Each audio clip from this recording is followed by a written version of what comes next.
성령 충만을 사모하여서 새벽을 깨우며 기도의 자리에 나오신 모든 대항의 가족들을 사랑하고 축복합니다. 온 세상을 창조하시고 다스리시는 권능의 하나님께 찬양과 영광을 올려드립니다. 수많은 별들을 창조하시고 한 채의 오차도 없이 운행하시는 하나님께서 광활한 우주 가운데 먼지보다 더 작은 나의 인생을 굽어보시니 참으로 감사드립니다. 하나님의 크신 사랑과 은혜를 받았음에도 죄를 지었음을 용서하여 주옵소서. 내가 내 삶의 주인 되어 행했던 모든 죄악을 회개하오니 주의 보혈로 씻어 정결하게 하여 주옵소서. 담임 목사님을 영육간에 강건하게 하시고 항상 성령 충만의 은혜를 더하여 주옵소서. 사모님과 자녀들에게도 크신 은혜 내려주시어 참된 평안과 기쁨을 누리게 하옵소서. 원로 목사님과 사모님의 건강을 지켜주시며 허락하신 강단 가운데 말씀을 선포하실 때마다 힘과 능력 더하여 주옵소서. 앞서서 섬기는 장로님과 권사님 그리고 구역장님들에게 새 힘을 주셔서 맡기신 직분과 사명 잘 감당하게 하옵소서. 그리고 모든 대항의 가족들의 삶을 인도하시고 가정과 일터와 사업터 위에 풍성한 복을 내려 주옵소서. 여러 가지 질병으로 고통 가운데 있는 성도를 치료하여 주시고 속히 회복되게 하옵소서. 연로하신 부모님들을 붙잡아 주사 항상 하늘 소망으로 충만하게 하옵소서. 다음 세대가 기대로 강하고 말씀으로 담대한 하나님의 자녀들로 잘 성장하게 하옵소서. 제8회 전국 동시지방선거를 통해 우리나라의 일꾼들이 잘 선출되게 하시고 대통령과 함께 나라를 평안히 잘 이끌어가게 하옵소서. 러시아와 우크라이나의 전쟁이 그치고 평화가 속히 찾아오게 하옵소서. 군 복무 중인 주의 자녀들 그리고 해외에 나가 있는 자녀들을 눈동자와 같이 지켜 주옵소서. 세계 선교 사명 감당하시는 귀한 선교사님들의 사역 위에 큰 은혜 내려 주옵소서. 천사 찬양대의 찬양을 기쁘게 받아주시고 날마다 형통한 삶으로 인도하여 주옵소서. 예수 그리스도의 이름으로 간절히 기도드립니다. 아멘. 오늘 하나님께서 우리에게 주시는 말씀은 사도행전 17장 10절부터 21절까지의 말씀입니다. 신약성경 218면에 있습니다. 사도행전 17장 10절부터 21절까지의 말씀 한 절씩 교독하실 때에 살아계신 하나님의 음성 들으시기 바랍니다. 밤에 형제들이 곧 바울과 실라를 베레아로 보내니 그들이 이르러 유대인의 회당에 들어가니라. 베레아에 있는 사람들은 데살로니가에 있는 사람들보다 더 너그러워서 간절한 마음으로 말씀을 받고 이것이 그러한가 하여 날마다 성경을 상고하므로 그 중에 믿는 사람이 많고 또 헬라의 귀부인과 남자가 적지 아니하나 데살로니가에 있는 유대인들은 바울이 하나님의 말씀을 베레아에서도 전하는 줄 알고 거기도 가서 무리를 움직여 소동하게 하거늘 형제들이 곧 바울을 내보내어 바다까지 가게 하되 실라와 디모데는 아직 거기 머물더라. 바울을 인도하는 사람들이 그를 데리고 아덴까지 이르러 그에게서 실라와 디모데를 자기에게로 속히 오게 하라는 명령을 받고 떠나니라. 바울이 아덴에서 그들을 기다리다가 그 성에 우상이 가득한 것을 보고 마음에 격분하여 회당에서는 유대인과 경건한 사람들과 또 장터에서는 날마다 만나는 사람들과 변론하니 어떤 에피쿠로스와 스토아 학자들도 바울과争논할세 어떤 사람은 이르되 이 말쟁이가 무슨 말을 하고자 하느냐 하고 어떤 사람은 이르되 이방 신들을 전하는 사람인가 보다 하니 이는 바울이 예수와 부활을 전하기 때문이러라. 그를 붙들어 아레오바고로 가며 말하기를 내가 말하는 이 새로운 가르침이 무엇인지 우리가 알 수 있겠느냐. 내가 어떤 이상한 것을 우리에게 들려주니 그 무슨 뜻인지 알고자 하노라 하니 모든 아덴 사람과 거기서 나그네 된 외국인들이 가장 새로운 것을 말하고 듣는 것 이외에는 달리 시간을 쓰지 않음이더라. 아멘. 앉으나 서나 주님 생각, 앉으나 서나 주님 생각이라는 제목으로 말씀을 선포하겠습니다. 바울 일행이 관례대로 회당에서 복음을 전하였고 그로 인해 유대교에 호감이 있었던 많은 이방인들이 그리스도교로 개종하게 됩니다. 이로 인해 유대인들이 시기하게 되고 적잖은 소동으로 마음을 아프게 하며 결국에는 이 복음의 사역들을 하지 못하도록 만드는 그런 모습들을 볼 수 있었습니다. 특별히 바울 일행들을 핍박하기 위해서 예수를 왕, 즉 황제로 선포한다면서 가이사에게 대항하는 것으로 둔갑시켰습니다. 체제 전복을 꾀했다는 것이죠. 이것은 반역죄에 해당했고 사형을 받을 수도 있는 중죄였습니다. 이 일로 바울 일행을 영접하였던 야손과 그의 집 사람들이 끌려가게 되고 보석금을 받고 풀려나게 됩니다. 바울과 실라는 이 야손과 일행들의 안위가 걱정되었고 유대인들의 소동으로 인해서 데살로니가에서 쫓겨나다시피 베레아로 가게 됩니다. 바울이 전한 그 복음이 가는 곳마다 어려움을 겪었던 배경에는 로마에 저항했던 호전적인 유대인들의 반란이 있었습니다. 유대의 자유를 위해 싸운 이들은 여전히 오실 메시아를 기다리고 있었는데요. 이미 오신 메시아 예수 그리스도를 인정하지 않았습니다. 여기저기서 일어난 반란과 소동을 잠재우기 위해서 로마는 황제 숭배의 사상을 강화하였고 이것을 이데올로기화하기 시작했습니다. 가이사는 신의 현현이었고 가이사에게 충성을 맹세하도록 가이사는 나의 왕이십니다라는 그런 고백을 하도록 하였습니다. 이렇게 로마와 그에 저항했던 그 유대인들의 이 첨예한 갈등 구조 속에서 바울이 전한 복음은 오해받기가 쉬웠는데요. 예수 그리스도를 주님 혹은 왕으로 불렀기 때문입니다. 그리고 예수님이 통치하는 새로운 시대가 도래했다, 열렸다고도 말했습니다. 그러니 이 황제 숭배 사상에 정면으로 도전하는 것처럼 보였고 로마의 지배에 반기를 든다는 그런 죄목을 뒤집어 씌우기가 쉬웠습니다. 시기심에 불탔던 유대인들이 이 신앙의 문제를 정치적 문제로 교묘하게 바꿨던 것이죠.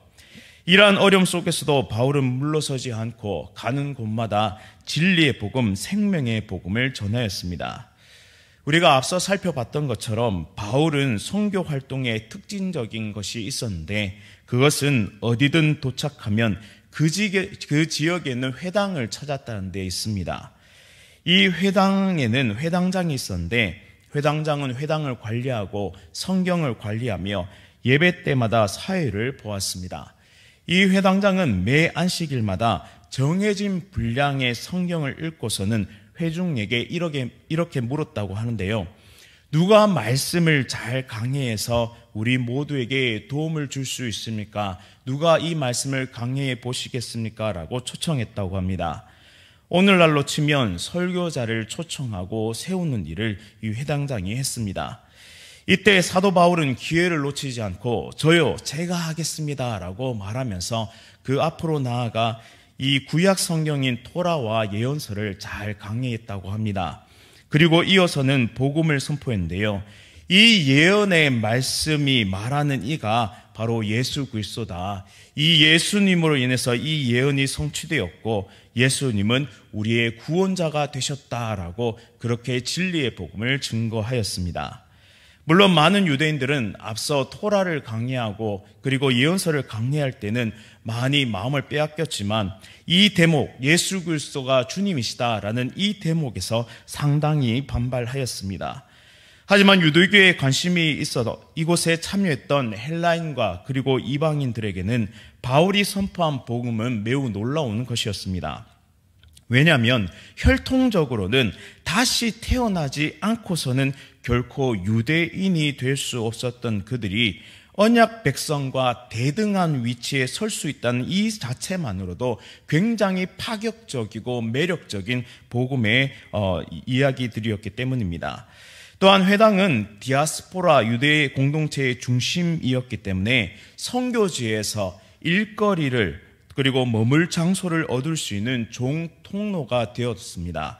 그래서 바울은 이러한 선교 전략을 가지고 회당 중심의 사역을 해나가기 시작했습니다. 데살로니가에서 베레아로 이동한 후에도 이러한 전략은 그대로 사용되기에 이르는데요. 10절 말씀 살펴보시면 밤에 형제들이 곧 바울과 실라를 베레아로 보내니 그들이 이르러 유대인의 회당에 들어가니라 라고 말씀합니다. 그리고 바울은 어쩔 수 없이 자신 앞에 펼쳐진 이 상황 가운데서도 복음 전도의 기회로 삼습니다. 그 결과 12절 말씀처럼 헬라의 귀부인과 남자가 적지 않게 예수님을 믿게 됩니다. 이 복음의 놀라운 역사는 데살로니가에서 소동을 일으켰던 그러한 유대교 지도자들의 귀에도 들어가게 되는데요. 그들은 베레아까지 찾아와서는 바울 일행을 다시 괴롭히기 시작합니다. 이처럼 사탄은 복음이 증거되는 곳에 강력한 핍박과 반대를 몰고 옵니다. 복음이 증거되는 그곳이 바로 영적 전쟁터인 것이죠. 우리가 가족에게 복음을 전하려고 할 때마다 어려움과 반대를 경험하지 않으십니까? 또 친구에게 복음을 전하려고 할 때마다 힘든 상황이 벌어지지 않으십니까? 그러나 우리가 실망하거나 낙심하지 말 것은 사탄의 극렬한 반대에도 불구하고 복음은 힘있게 구원의 역사로 나타난다는 사실입니다. 이 영적 전쟁은 우리 홀로 싸우는 것이 아님을 반드시 우리는 기억해야 합니다. 하나님께서 함께 싸우고 계십니다. 또한 예수 그리스도의 이름에 능력이 있음을 믿고 우리는 복음의 사역 가운데로 나아가야 합니다.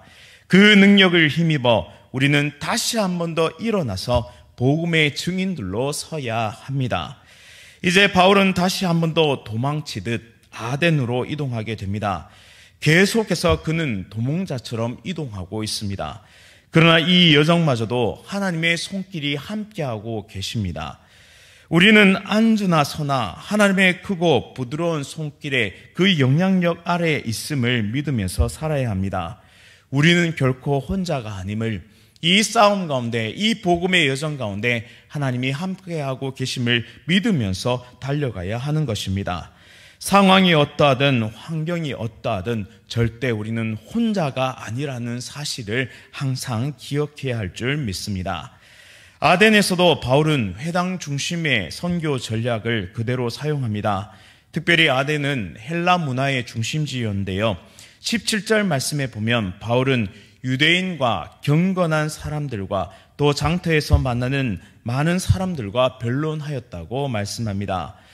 바울은 유명한 법정이었던 아레오바고 의회에서 에피쿠로스 스토아 학자들과 변론하기 시작합니다. 에피쿠로스와 스토아 학자들은 사후 심판과 내세를 믿지 않았던 자들인데요.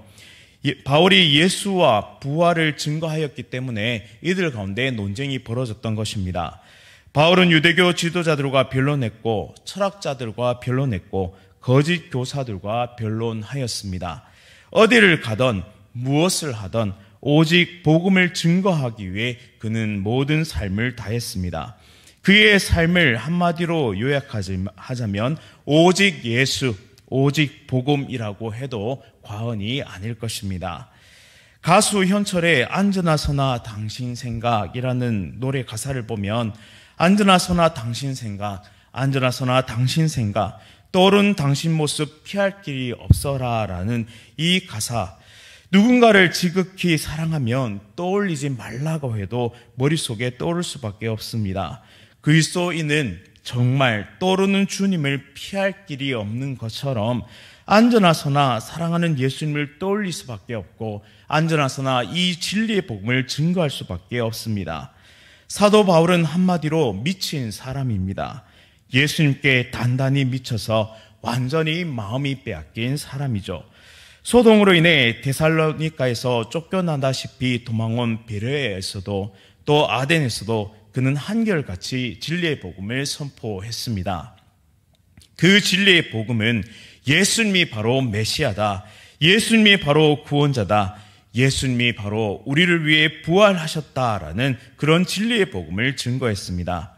우리도 이 바울의 모습처럼 앉으나 서나 오직 예수님과 복음을 위해 살아갈 수 있기를 간절히 바랍니다. 그리고 열렬히 예수 그리스도를 사랑하며 오직 예수 그리스도와 함께 믿음의 길을 달려가서 이 영적 전투 가운데 오직 하나님의 그 놀라운 역사와 능력을 체험하며 구원의 은혜를 체험하는 거룩한 주의 백성들 다 될 수 있기를 간절히 바랍니다.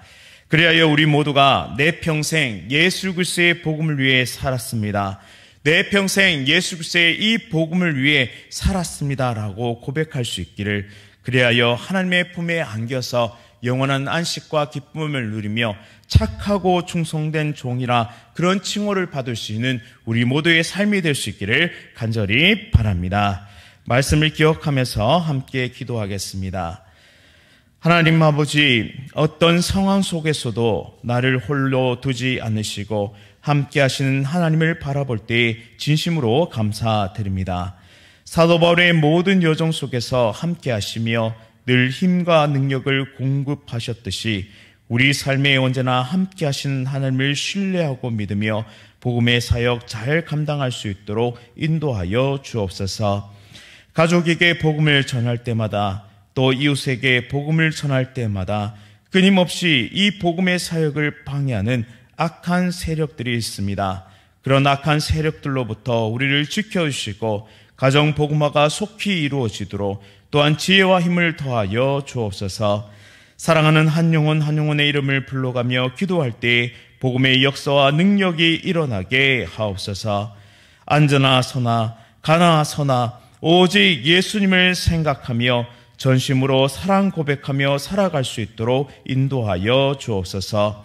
또한 말씀처럼 때를 얻든지 못 얻든지 힘껏 예수님이 구원자이심을 선포하며 증인으로서의 삶을 잘 살아갈 수 있도록 인도하여 주옵소서. 예수 그리스도의 이름으로 간절히 기도드립니다. 아멘. 하늘에 계신 우리 아버지여, 이름이 거룩히 여김을 받으시오며 나라가 임하시오며 뜻이 하늘에서 이루어진 것 같이 땅에서도 이루어지이다. 오늘 우리에게 일용할 양식을 주시옵고 우리가 우리에게 죄 지은 자를 사하여 준 것 같이 우리 죄를 사하여 주시옵고 우리를 시험에 들게 하지 마시옵고 다만 악에서 구하시옵소서. 나라와 권세와 영광이 아버지께 영원히 있사옵나이다. 아멘. 오늘 하루도 성령 충만하십시오.